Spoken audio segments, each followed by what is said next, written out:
আজকের দিনে ইন্টারন্যাশনাল ডিপ্লোম্যাসিতে সবথেকে বড় এক্সাইটমেন্ট হলো আকাশ দখল করা নিয়ে। আর সেই এক্সাইটমেন্টের ঠিক মাঝখানে রয়েছে ভারত, রাশিয়া আর আমেরিকা। কিন্তু হঠাৎ করে রাশিয়া থেকে এলো দুটি বড় অফার, একটি ভারতের জন্য আর একটি ইলন মাস্কের জন্য, সারপ্রাইজিংলি। আর মজার বিষয়, দুটোতেই মাথায় হাত পড়েছে আমেরিকার। কারণ এই দুই প্রস্তাব দুটো যদি মেনে নেওয়া হয় তাহলে অনেক হিসাবই ওলটপালট হয়ে যেতে পারে। বিশেষ করে ভারতের দিকে চোখ রয়েছে এখন গোটা বিশ্বের। প্রশ্ন একটাই যে ভারত কি বেছে নেবে, আমেরিকার F-35 ফাইটার জেট নাকি রাশিয়ার Su-57 স্টেলথ যুদ্ধ বিমান? এই প্রশ্নের উত্তর নিয়ে যেমন আলোচনা চলছে কূটনৈতিক মহলে, ঠিক তেমনই এক অপ্রত্যাশিত ধাক্কা দিয়েছে এবার পাকিস্তান। ওরা সরাসরি ঘোষণা করে দিয়েছে যে চীন খুব শীঘ্রই পাকিস্তানের হাতে তুলে দিচ্ছে অত্যাধুনিক J-35 5th generation stealth fighter jet. আর এই খবর তারা শুধু প্রেস রিলিজ করে দিয়ে থামেনি, সরকারি টুইটার অ্যাকাউন্ট থেকে প্রকাশ করেছে এক ঘোষণাও, যেখানে লেখা রয়েছে যে প্রধানমন্ত্রী শাহবাজ শরীফের নেতৃত্বে পাকিস্তান এবার কূটনৈতিক ক্ষেত্রে বিশাল সাফল্য পেয়েছে। শীঘ্রই আমাদের হাতে আসছে 40টি J-35 স্টেলথ জেট। এটা শুনে অনেক ভারতীয়দের মাথায় ঘুরছে একটাই প্রশ্ন, যে আমরা ঠিক কি করছি? দেখুন, আমরা তো চাই যে নিজেদের তৈরি AMCA ফাইটার জেট বানাতে, কিন্তু একটি জিনিস খুব চিন্তা বাড়াচ্ছে যে যদি পাকিস্তান হাতে হাতে এতগুলি 5th জেনারেশন স্টেলথ জেট পেয়ে যায় আর ভারতের হাতে সেই রকম কিছু না থাকে, তাহলে এয়ার সুপিরিয়রিটির দিক থেকে একটা বড় গ্যাপ থেকে যাবে। আর এই গ্যাপটা যদি থেকে যায় তাহলে ভবিষ্যতের যে কোনো যুদ্ধ কৌশলে যেটা ভারতের জন্য একটা বড় বিপদ হয়ে দাঁড়াবে। এখন তাই অ্যানালিস্টরা বলছেন যে ভারত হয়তো রাশিয়ার S-500 মিসাইল ডিফেন্স সিস্টেম কেনার সিদ্ধান্ত নিতে পারে, অথবা আমাদের নিজস্ব প্রজেক্ট কুশা, মানে ভারতের নিজস্ব মিসাইল শিল্ড তৈরির প্রজেক্ট, যেটাকে আরও দ্রুত গতিতে এগিয়ে নিয়ে যাওয়া হবে। কারণ শুধু ফাইটার জেট থাকলেই হবে না, তার সঙ্গে সঙ্গে থাকতে হবে ডিফেন্সের বুদ্ধিদীপ্ত গেম প্ল্যান এবং টেকনোলজির দিক থেকে হতে হবে হাইটেক। কারণ যদি পাকিস্তানের হাতে স্টেলথ টেকনোলজির অ্যাডভান্স জেট থাকে আর আমাদের না থাকে, তাহলে একটা এয়ার সুপিরিয়রিটি গ্যাপ তৈরি হবে এবং সেটা ভবিষ্যতের যুদ্ধ কৌশলে ভারতের জন্য একটি বড় চিন্তার বিষয় হয়ে দাঁড়াবে। তাহলে পাকিস্তান যখন এই ঘোষণা দিয়ে দিল তখন রাশিয়াও চুপ করে থাকেনি। এবার তারা ভারতের সামনে আবার তাদের Su-57 ফাইটার জেট অফার করেছে, তবে এইবার অফারটা একটু অন্যরকম। রাশিয়া শুধু জেট দিতে চায় না, তারা বলেছে যে আমরা শুধু Su-57 দিচ্ছি না, আমরা এমনকি সোর্স কোডও দিয়ে দেবো। এখন প্রশ্ন যে এই সোর্স কোড আসলে কি? দেখুন, আগের অনেকগুলো ভিডিওতে আমি সোর্স কোড নিয়ে আলোচনা করেছি। আসলে সহজ ভাষায় বললে ফাইটার জেটের ব্রেন বা অপারেটিং সিস্টেম হচ্ছে সোর্স কোড। এই কোড থাকলে আমরা জেটের ইঞ্জিন, সেন্সার, উইপন সিলেকশন ইত্যাদি কাস্টমাইজ করতে পারি, নিজের মতো করে বদলাতে পারি। এই সুবিধা কিন্তু সচরাচর কোনো দেশ দেয় না। আর এই যখন ভারতের জন্য রাশিয়ার অফার, তখনই আরেকটা মজাদার টুইস্ট এসেছে। রাশিয়া ইলন মাস্ককেও একটা পলিটিক্যাল অ্যাসাইলাম অফার করেছে। হ্যাঁ, ঠিকই শুনেছেন, রাশিয়া বলেছে যে মিস্টার মাস্ক, আপনি চাইলে আমাদের দেশে রাজনৈতিক আশ্রয় নিতে পারেন। কিন্তু কারণটা কি? কারণ ইলন মাস্ক এখন ডোনাল্ড ট্রাম্পের বিরুদ্ধে রীতিমতো যুদ্ধ ঘোষণা করে বসেছেন। তিনি ঘোষণা করেছেন যে তিনি ট্রাম্পকে এক্সপোজ করবেন। বিশেষ করে তিনি অতীতে কি করেছেন, কি গোপন তথ্য রয়েছে, সেই সব কিছু তিনি সামনে আনবেন, এমনটাই তিনি বলছেন। এমনও হতে পারে ট্রাম্পের আরও কিছু সিক্রেট যেগুলি এখনও প্রকাশ্যে আসেনি, সেটাও ইলন মাস্ক ফাঁস করে দিতে পারেন। আরও একটা জিনিস খুবই ইন্টারেস্টিং, যে ট্রাম্প অতীতে একাধিকবার ভারত পাকিস্তানের মধ্যে মধ্যস্থতা করার চেষ্টা করেছিলেন। যদিও ইলন মাস্ক সেই বিষয়ে কতটা জড়িত ছিলেন বলা মুশকিল, তবে এটা নিশ্চিত যে তার কাছে হয়তো কিছু সিক্রেট তথ্য থাকতে পারে যেটা তিনি এখনো প্রকাশ করেননি। সব মিলিয়ে বলা যায় যে এই মুহূর্তটা ইন্টারন্যাশনাল পলিটিক্সের জন্য অত্যন্ত উত্তেজনাপূর্ণ। রাশিয়ার এই দুই অফার, একদিকে ভারতের কাছে Su-57 প্লাস সোর্স কোডও দিয়ে দেওয়া, আরেকদিকে ইলন মাস্ককে রাজনৈতিক আশ্রয়, দুনিয়া জুড়ে এই দুটি অফার নিয়ে এখন আলোড়ন তুলেছে। এখন আবার ফিরে আসি ভারতের ক্ষেত্রে। রাশিয়া যখন সোর্স কোড দিতে রাজি, তখন এর মানে অনেক বড় কিছু। আসলে আগেও একবার প্রশ্ন উঠেছিল, আমরা যখন ফ্রান্স থেকে রাফায়েল জেট কিনেছিলাম তারা সোর্স কোড দিতে রাজি হয়নি, ফলে অনেক সমস্যায় পড়তে হয়েছিল আমাদের। যদি আমরা কোড পেতাম তাহলে রাফায়েল জেটকে আমাদের নিজের মতো করে কাস্টমাইজ করে আরও শক্তিশালী করে তুলতে পারতাম, কিন্তু সেটা সম্ভব হয়নি। দেখুন, এই সোর্স কোড হচ্ছে যে কোনো আধুনিক ফাইটার জেটের একটি মূল কম্পিউটার কোড থাকে, যেটা পুরো জেটের sensor, electronic countermeasure, targeting system, weapon selection এবং কন্ট্রোল সব কিছুকে নিয়ন্ত্রণ করে। ধরুন আপনার কাছে একটা বাইক আছে, কিন্তু সেই বাইকটা কোনো একটা কোম্পানির বাইক।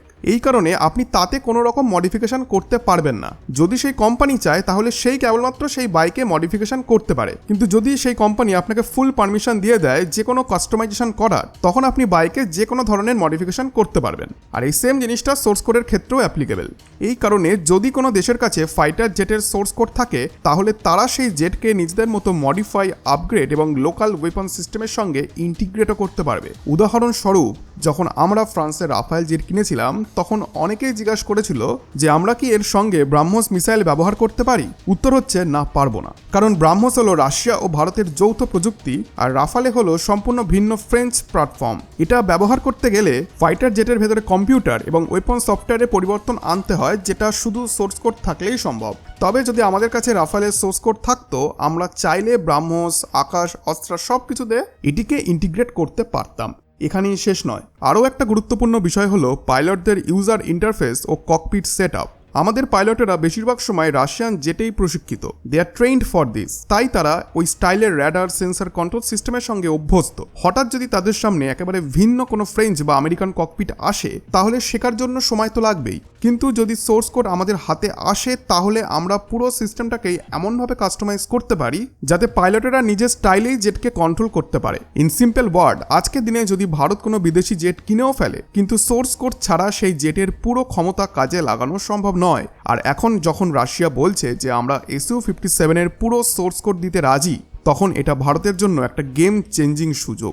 রাশিয়ার সরকারি মিডিয়া রাশিয়া টুডে এর পরিষ্কার করে বলেছে যে আমরা ভারতকে সোর্স কোড সহ জেট দিতে পারি। এর মানে হলো যে Su-57 এ শুধু ব্রাহ্মস নয়, চাইলে ভারত নিজস্ব মিসাইল অথবা ইসরায়েল, ফ্রান্স, এমনকি আমেরিকা থেকে কেনা মিসাইলও ব্যবহার করতে পারবে যদি দরকার পড়ে। এমনকি জেটের ভেতরের কম্পিউটিং সিস্টেম ভারত নিজের মতো করে ব্যবহার করতে পারবে, যেটা পাইলটদের জন্য অনেক বেশি স্বাচ্ছন্দ্য ও কনফিডেন্স তৈরি করবে। আর এখানেই আরেকটি বড় অ্যানাউন্সমেন্ট যে তারা শুধু সোর্স কোড দিতে চায় না, তারা বলছে ট্রান্সফার অফ টেকনোলজিও হবে। মানে শুধু জেট নয়, প্রযুক্তি হস্তান্তরও তারা করবে, যাতে ভবিষ্যতে ভারত নিজের দেশে এসব জেট তৈরি করতে পারে। এটা শোনার পর অনেকেই বলতে পারেন যে রাফায়েল ডিলে তো ফ্রান্সও টেকনোলজি ট্রান্সফার বলেছিল। ঠিকই বলেছিল, কিন্তু সোর্স কোড ছাড়া সেই টেকনোলজি ট্রান্সফার কতটা কার্যকর হয় সেটা সবাই জানি। এবার রাশিয়া বলছে যে Su-57 ফাইটার জেট ভারতেই তৈরি করতে চায়, হয়তো HAL এর মাধ্যমে কিংবা বেসরকারি সংস্থার সঙ্গে পার্টনারশিপ করে। এই প্রসঙ্গে মনে করিয়ে দিই যে রিসেন্টলি ভারত সরকার অ্যামকা প্রজেক্টে HAL এর পাশাপাশি বেসরকারি কোম্পানিদেরকেও আমন্ত্রণ জানিয়েছে। এই সুযোগ কাজে লাগিয়ে রাশিয়া বুঝে গেছে যে ভারতের সামনে এখন একটা টাইম গ্যাপ সমস্যা তৈরি হয়েছে। আমাদের অ্যামকা তৈরি হতে সময় লাগবে, আর ঠিক সেই সময় পাকিস্তানের 5th প্রজন্মের জেট পেয়ে যাবে। এই ফাঁক পূরণ করতেই ভারতকে হয়তো 30-40টা 5th জেনারেশন জেট তড়িঘড়ি কিনতে হতে পারে। আর এখানেই রাশিয়া একটি লাভজনক এবং স্ট্র্যাটেজিক অফার ভারতের সামনে এনেছে। কিন্তু ব্যাপারটা হলো যে এই ডিসিশন নেওয়া এতটা সহজ নয়, কারণ এখন ডোনাল্ড ট্রাম্প তিনি খুবই ফোর্সফুলি ভারতকে F-35 কিনতে বলছেন। দেখুন, যদি ভারত F-35 না কিনে রাশিয়ার Su-57 বেছে নেয়, তাহলে ট্রাম্প অ্যাডমিনিস্ট্রেশন প্রচণ্ড রেগে যাবে। তখন এমনভাবে ভারতকে টার্গেট করা হতে পারে যেটা আমরা আগে কখনো দেখিনি। তাই এটাকে হালকাভাবে নেওয়ার কোনো সুযোগ নেই। Su-57 কিনে নিলেই সব ভালো হয়ে যাবে, এমন ভাবা বড় একটি ভুল। সিদ্ধান্তটা এমনভাবে নিতে হবে যেটা একটি ব্যালেন্স ক্রিয়েট করে। এমনও হতে পারে যে ভারত হয়তো কোনো ডিসিশন নেবেই না, কারণ একদিকে আমেরিকার সঙ্গে সম্পর্ক খারাপ করার ঝুঁকি, আর অন্যদিকে রাশিয়ার অফার ফিরিয়ে নেওয়ার মূল্য। এই দুইটির কোনোটাই ভারত সহজে সামলাতে পারবে না। হয়তো ভারত কোনো ব্যালেন্স পথকেই বেছে নেবে। সো এখন ভারতের সামনে রয়েছে একটি ক্রিটিক্যাল ডিসিশন মোড। একদিকে আমেরিকার চাপ, অন্যদিকে রাশিয়ার নজরবিহীন অফার। কোশ্চেন একটাই যে ভারত কি স্ট্র্যাটেজিক স্বাধীনতা বজায় রেখে নিজের সিদ্ধান্ত নেবে? আমরা এমন একটা যুগে দাঁড়িয়ে আছি যেখানে মিলিটারি টেকনোলজি আর কূটনীতি দুটো একসঙ্গে এগোচ্ছে। আর তাই প্রতিটি পছন্দ, প্রতিটি চুক্তি শুধু ফাইটার জেট নয়, বরং ভারতের ভবিষ্যৎ অবস্থানকেই সংজ্ঞায়িত করবে। আপডেট আসবে, আলোচনা হবে, আর বিতর্ক হবে। কিন্তু একটা জিনিস নিশ্চিত যে এই প্রতিযোগিতা শুধু অস্ত্রের না, এটা এক একটা দেশের আত্মবিশ্বাস, সত্তা আর আত্মনির্ভরতার লড়াই। আর সেই লড়াইয়ে ভারত কোন পথ বেছে নেবে সেটাই ভবিষ্যতের ইতিহাস লিখবে। আপনাদের মতামত জানাতে ভুলবেন না। আপনার মতে ভারতকে কি করা উচিত অবশ্যই কমেন্টে জানান। আর ভিডিওটি ভালো লেগে থাকলে লাইক দিন, কমেন্ট করুন আর সাবস্ক্রাইব করে পাশে থাকুন এরকমই আরও ইন্টারন্যাশনাল ডিফেন্স এবং জিও পলিটিক্স আপডেট পেতে। ধন্যবাদ।